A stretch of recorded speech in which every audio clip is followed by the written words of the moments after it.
Good morning. Good morning. Welcome to the morning chapel, day one. Our opening words are a radio drama that Barnaby's going to help me with. It's an old science fiction text by Terry Bissell. They're made out of meat. Meat? Meat. They're made out of meat. Meat. You're not understanding, are you? You're refusing to deal with what I'm telling you. The brain does the thinking. The meat. Thinking meat. You're asking me to believe in thinking meat. Yes. Thinking meat. Conscious meat. Loving meat. Dreaming meat. The meat is the whole deal. Are you beginning to get the picture, or do I have to start all over? Oh my God. You're serious about this. They're made out of meat. Thank you. Finally. Yes, they are indeed made out of meat, and they've been trying to get in touch with us for almost 100 of their years. Oh my God. So what does this meat have in mind? First, it wants to talk to us. Then I imagine it wants to explore the universe, contact other sentiences, swap ideas and information, the usual. We're supposed to talk to meat? That's the idea. That's the message they're sending out by radio. Hello, anyone out there? Anybody home? That sort of thing. They actually do talk then. They use words, ideas, concepts? Oh, yes, except they do it with meat. I thought you just told me they use radio. They do, but what you think is on the radio? Meat sounds. You know how when you slap or flap meat, it makes a noise? They talk by flapping their meat at each other. They can even sing by squirting air through their meat. Oh my God, singing meat. This is altogether too much. So what do you advise? Officially or unofficially? Both.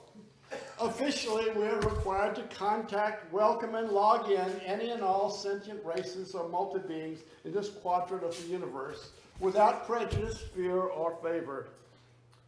Unofficially, I advise that we erase the records and forget the whole thing. I was hoping you would say that. It seems harsh, but there is a limit. Do we really want to make contact with meat? I agree 100%. What's there to say? Hello, meat? How's it going? But will this work? How many planets are we dealing with here? Just one. They can travel to other planets in special meat containers, but they can't live on them. And being meat, they can only travel through sea space, which limits them to the speed of light and makes the possibility if they're ever making contact pretty slim, infinitesimal in fact. So we just pretend there's no one home in the universe. That's it. Cruel, but you said it yourself. Who wants to meet meat? And the ones who've been aboard our vessels, the ones that you probed, you're sure they won't remember? They'll be considered crackpots if they do. We went into their heads and smoothed out their meat so that we're just a dream to them. A dream to meat. How strangely appropriate that we should be meat's dream. And we marked the entire sector unoccupied. Good. Agreed, officially and unofficially. Case closed. Any others? Anyone interesting on that side of the galaxy? Yes, a rather shy but sweet hydrogen core cluster intelligence in a class 9 star in G445 zone. Was in contact 2 galactic rotations ago. Wants to be friendly again. They always come around. And why not? Imagine how unutterably cold the universe would be if we were all alone.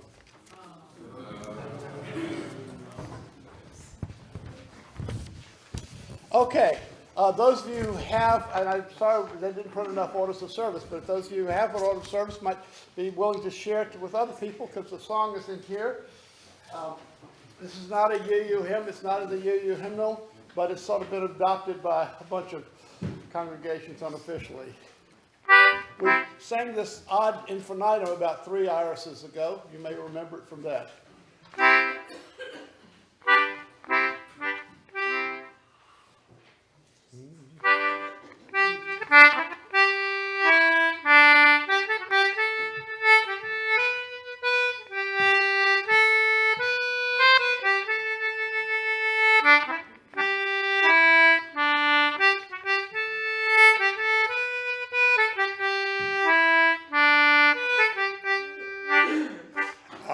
a simple faith. Life is a short embrace.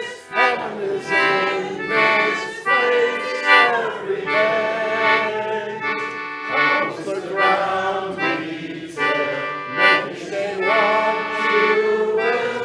Thankful for dreams fulfilled every day. There is no hell to fear, no judgment day drawing near. Trust that inner voice we hear every day.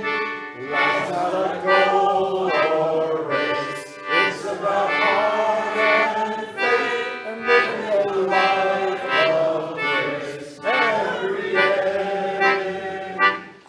Just a simple faith. Life is a short embrace.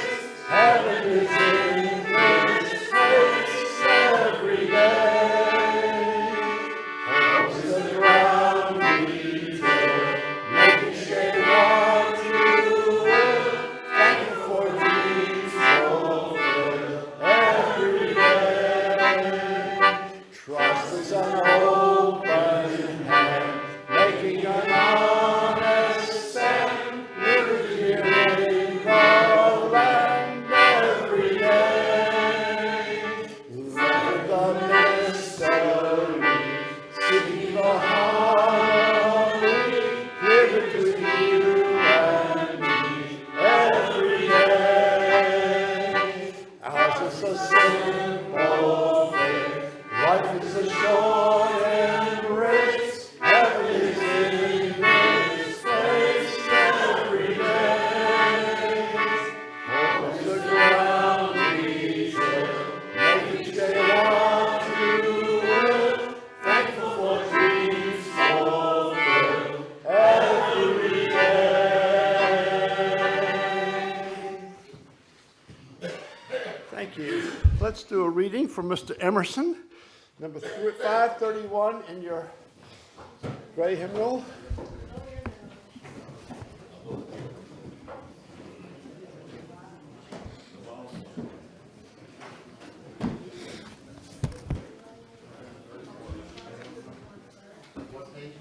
$531.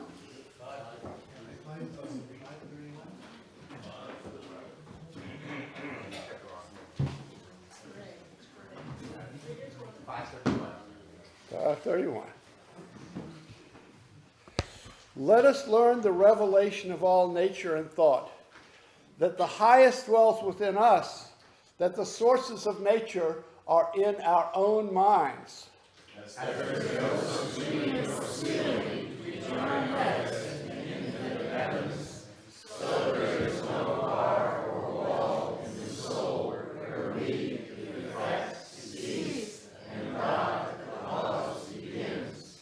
I am constrained every moment to acknowledge a higher origin for events than the will I call mine.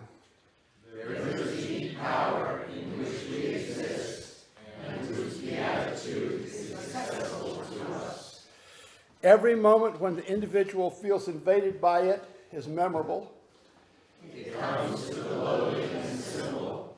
It comes to whosoever will put off what is foreign and proud. It comes as insight. It comes as serenity and grandeur. The soul's health consists in the fullness of its reception. Forever and ever, the influx of this better and more universal self is new and unsearchable. Within us is the soul of the whole, the wise silence, the universal beauty, to which every part and particle is equally related, the eternal one. When embraced through our intellect, it is genius. When it breathes through our will, it is virtue. When it flows through our affections, it is love. All right. Now let me, while you've got your hymnals in your hand, you might want to turn to 123, one of the most popular of the hymns in the hymnal for UUs, and I'm going to do a prayer which takes off on the words of this, and when I start singing, try to resist the effort to start singing with me, because once I finish the prayer and say amen, then we can all sing it all the way through. it.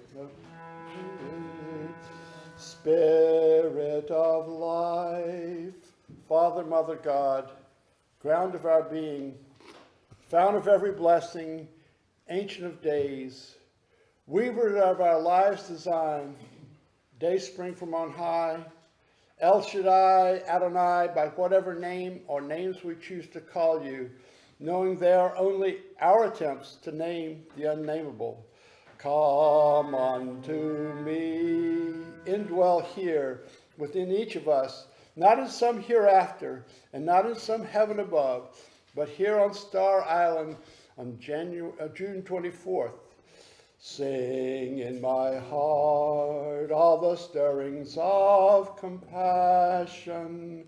Let us loose ourselves to resonate with the divine harmony of the spheres, a music so vast that we hear it only in fragments, but which has been sounding since the beginning of time. The music of the force which through the green fuse drives the flower, the force which is the most powerful in the universe, the force of love. Blow in the wind, the clean breeze which sweeps our minds of the cravings and clingings which imprison us. Rise in the sea, the salt blood which covers the earth and courses through our veins and reminds us we are each incarnated spirit. Move in the hand, these hands that are your hands, the hands through which all of your work in this world gets done, giving life the shape of justice, the justice which has been the cry of oppressed peoples since the beginning of human history. Roots, hold me close. Let us never forget where we have come from. In the chaos and uncertainty of life, let us always be able to touch our familiar groundings. Wings, set me free. Let us grow and blossom in unexpected and unpredictable ways as the Spirit leads us without fetter or tether. Spirit of life, come to me, come to me. Amen.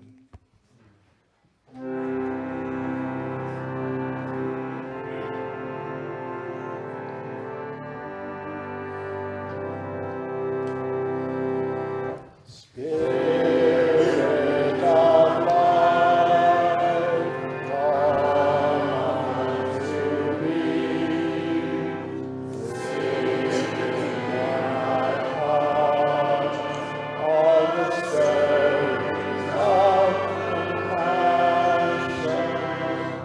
Blow in the wind, rise in the sea, move in the hand, giving life the shape of justice. Roots, hold me close, wings, set me free.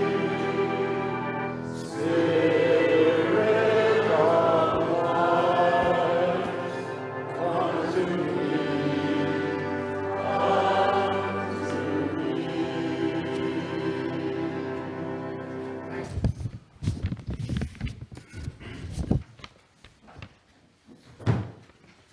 Some questions you might ask.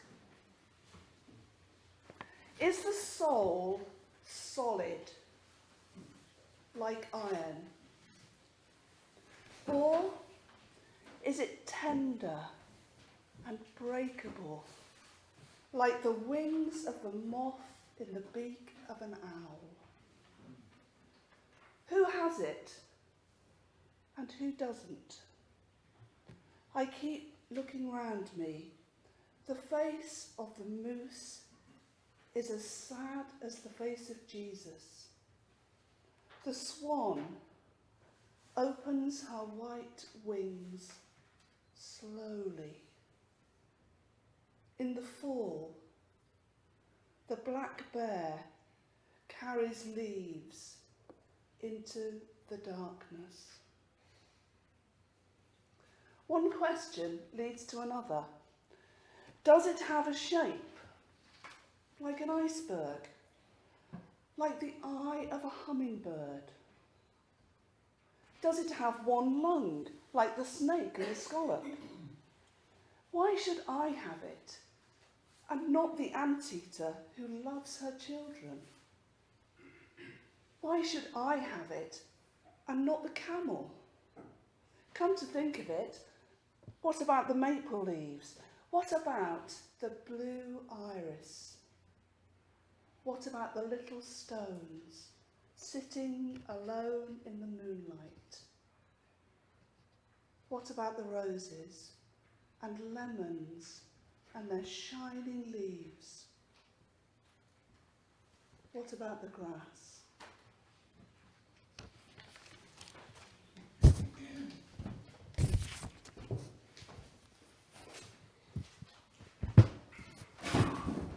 Thank you, Pat.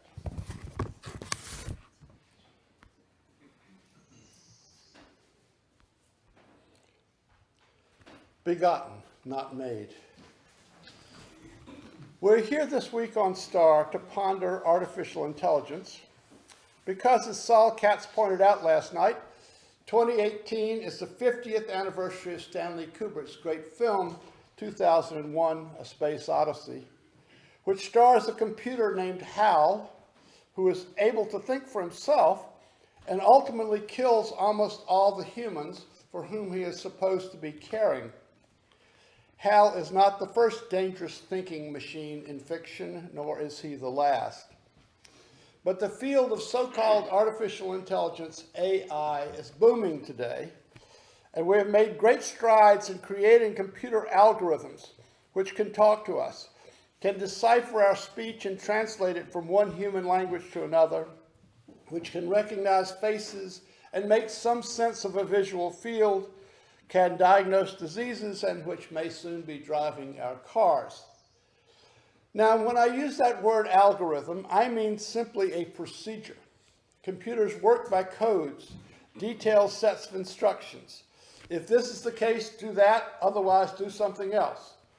If you were to print out the operating system of your computer or any computer-like device, you would have a long string of ones and zeros, which would make no sense to you at all, but would make perfect sense to the computer. The nearest analogy to a computer operating system in our own bodies is our DNA, but you know that your genetic inheritance is only a small part of what makes you, you. AI is an apt topic for IRAS, for artificial intelligence is right at the crux, the intersection of religion and science. But here we must make a distinction. The questions presented by AI for particular applications, like driving a car, speech recognition, facial recognition, are quite different from the attempt to create an artificial autonomous agent with something like consciousness. This latter effort is often called AGI, artificial general intelligence. I'll get back to the more particular applications in later talks. Today I want to focus on the effort to create a complete artificial mind or soul.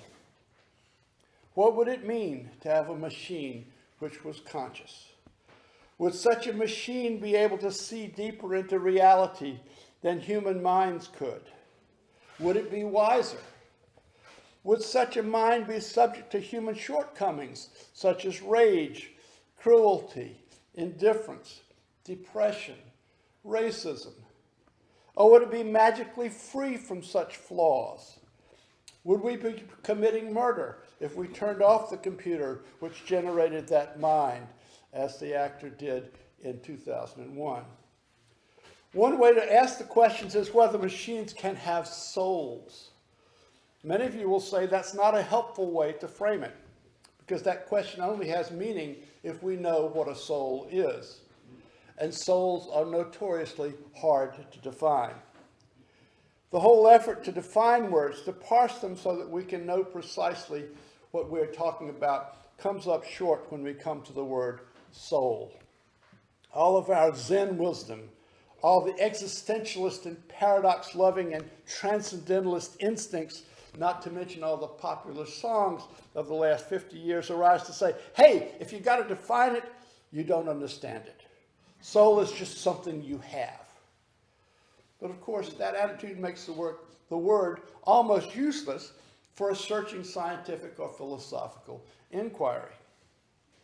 Some people, on the other hand, would say that soul is the most basic thing there is. Emerson, for example, in the reading we did earlier, the soul exists beyond cause and effect. Quote, as there is no screen or ceiling between our heads and the infinite heavens, so there is no bar or wall in the soul where we, the effect, cease and God, the cause, begins. The individual soul is a manifestation of God, and God is the Oversoul, the soul of all souls. Yet in the religion and science dialogue, the word soul is so resistant to analysis that it might be said to hinder rather than help understanding.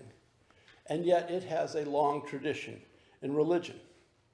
When I announced several months ago on Facebook that I was preaching on the topic, can machines have souls?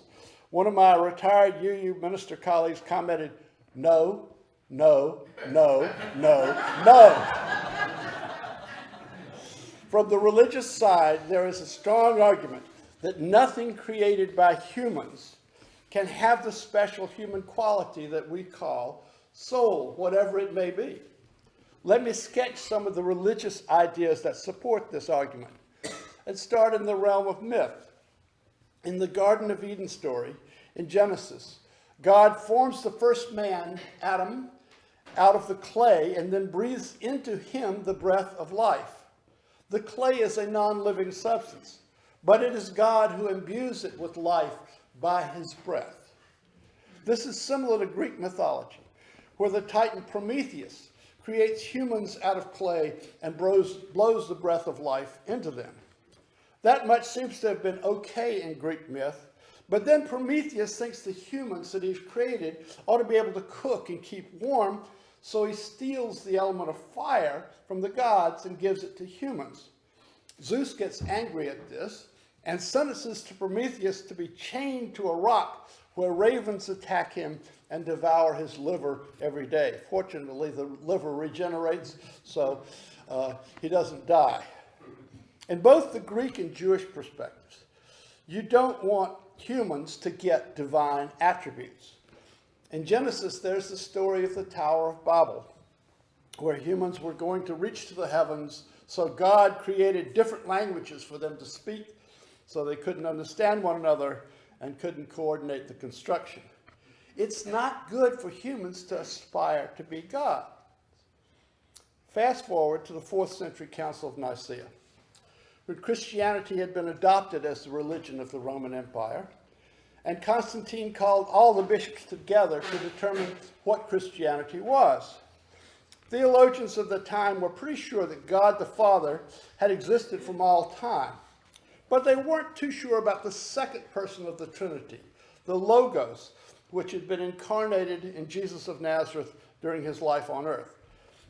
Had the Logos, the second person of the Godhead, existed from all time, or was it created by God the Father at or before the time he created the universe, the rest of the universe? The question divided the Arians, who said that the Logos came later, from the Athanasians, who said the Logos was co-eternal with God the Father.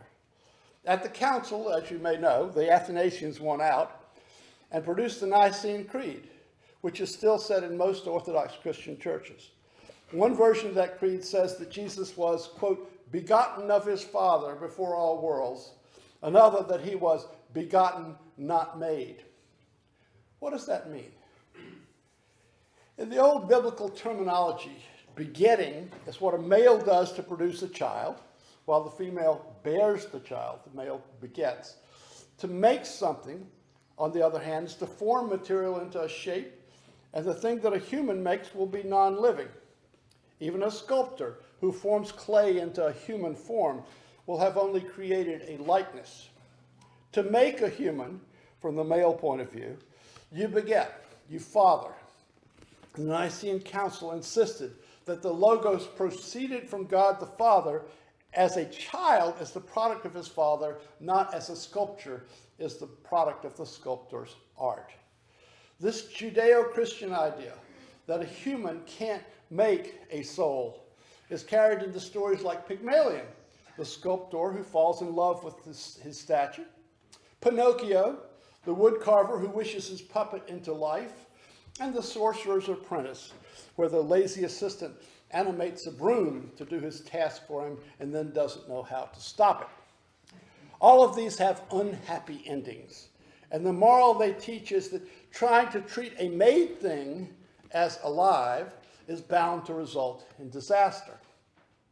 In Jewish lore, there is a creature called the golem, which was fashioned from dust or clay, but animated using religious rituals and made to perform various tasks.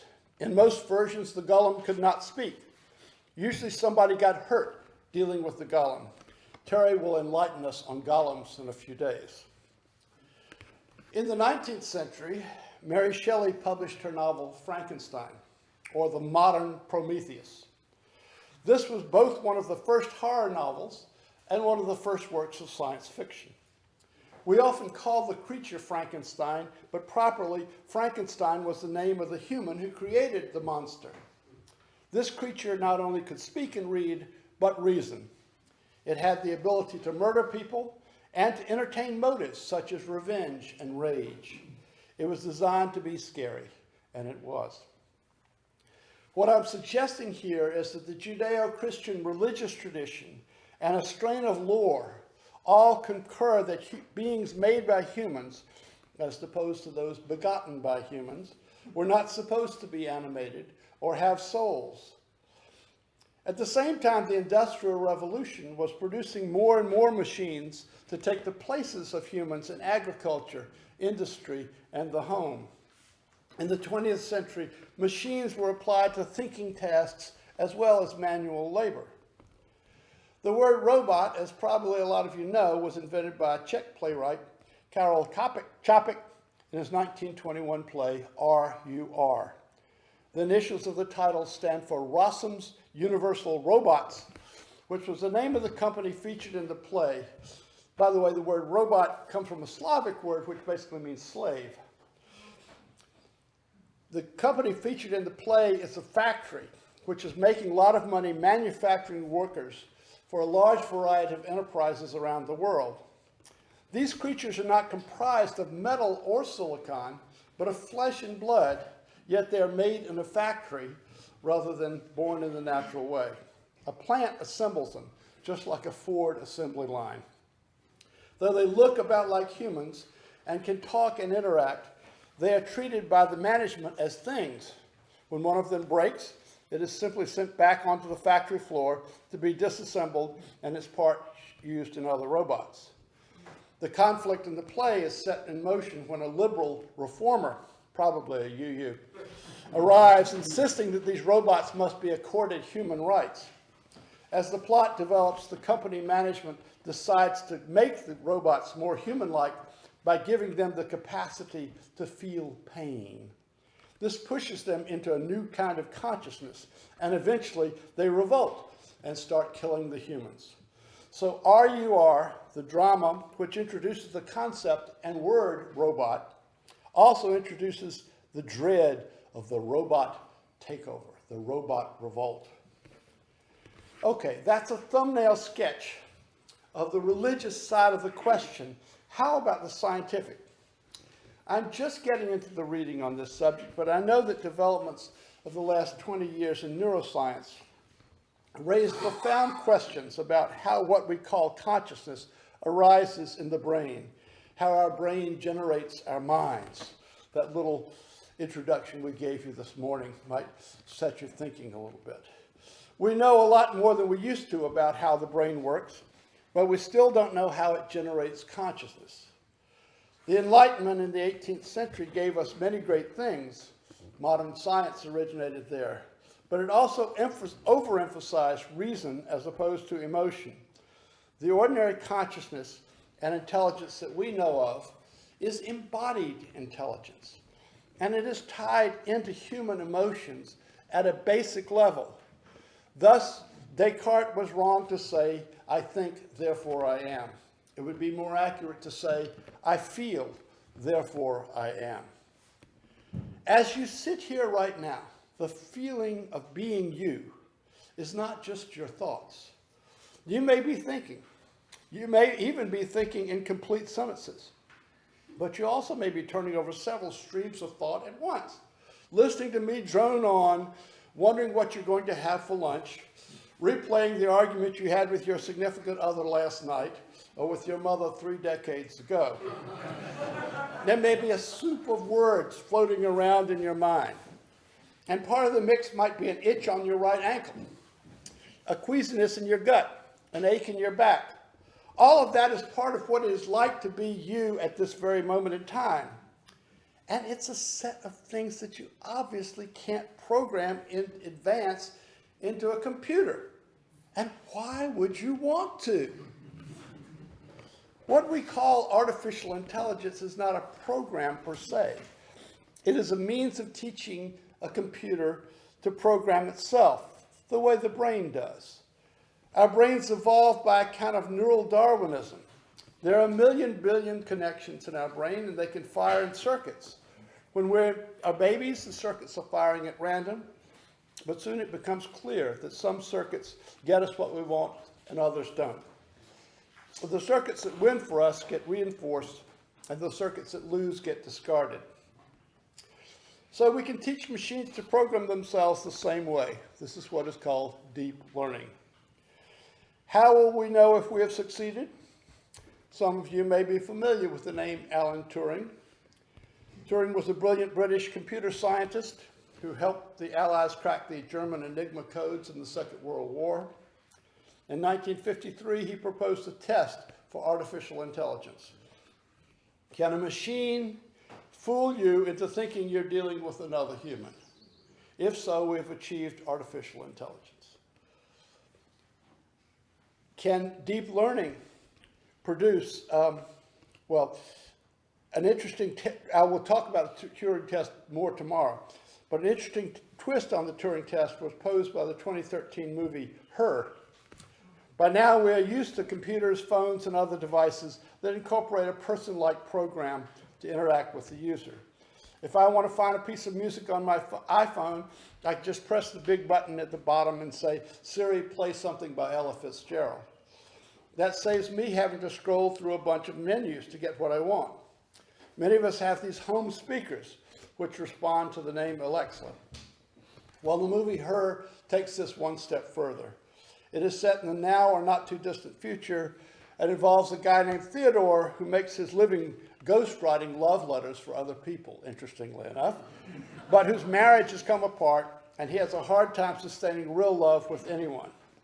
He gets a new computer which comes with an operating system, the basic program that operates the computer, but this operating system has artificial intelligence. So as soon as he turns it on and chooses a female voice for it, the operating system names herself Samantha and riffles through the data stored on Theodore's computer to learn all about him in seconds. Then Samantha starts interacting with Theodore in a very personal way, teasing, cajoling, pouting. This is not computer as servant, assistant. This is computer as best friend turning into lover. Of course, it turns out badly. Poor Theodore, madly in love, is crushed when he finally comes to realize that Samantha is on intimate terms not only with him, but with 500 other users at the same time. He has always known she's not human, but this drives home the point that she isn't exclusively his. That's Her, the movie. Some clever and imaginative Hollywood writing. I found it stretched my credulity that anyone could fall in love with a being without a body. But I think it teaches something very valuable about what it is to be human. To be human is to be embodied. Our minds are carried by our brains, which are wired into every other part of our bodies. In the movie, Samantha yearns for a body, but without one. A romance with an embodied human is really not sustainable. I don't know what a soul would be like without a body. So I don't know whether a soul can be immortal. By the same token, I have a hard time imagining God as a being with an intelligence and a will, but without a body. We are programmed by our instincts to see and recognize faces even when there are no faces.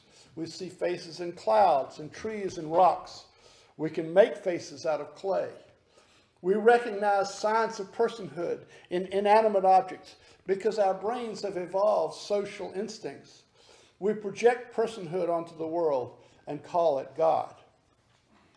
Emerson thought, as I said earlier, that God was the Oversoul, that God consisted of the sum of all souls. Well, that Oversoul at this point definitely has digital components. We are interacting on any kind of digital media by the algorithms which govern that media. I'm a user of Facebook, which has just changed its basic algorithms twice in the last 2 weeks. And I see that I'm getting a significantly different slice of reality in my feed. This will have ripple effects, even on those of us who do not use a particular corner of social media. What is the bottom line here? I don't think we've reached the point where digital devices or their algorithms are going to substitute for real people in a deep way.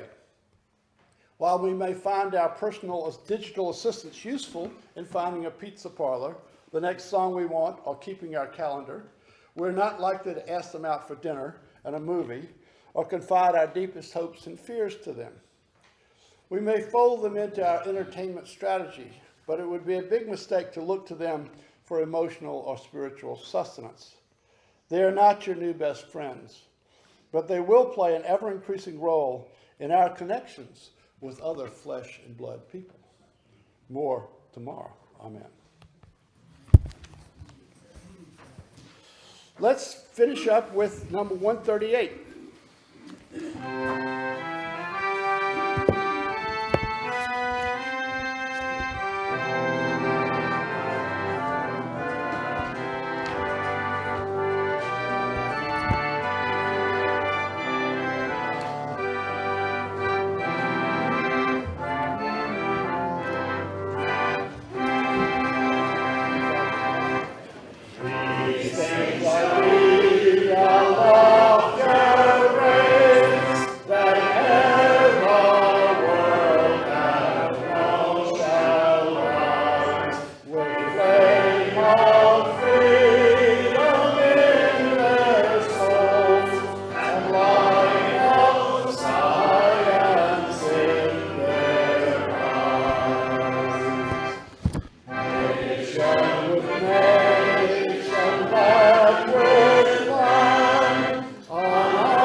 Truth be upon us, the power of love direct us and sustain us, and may the peace of this community preserve our going out and our coming in from this time forth until we meet again. Blessed be. Amen. Thanks to Pat, thanks to Barnaby for helping with the service this morning.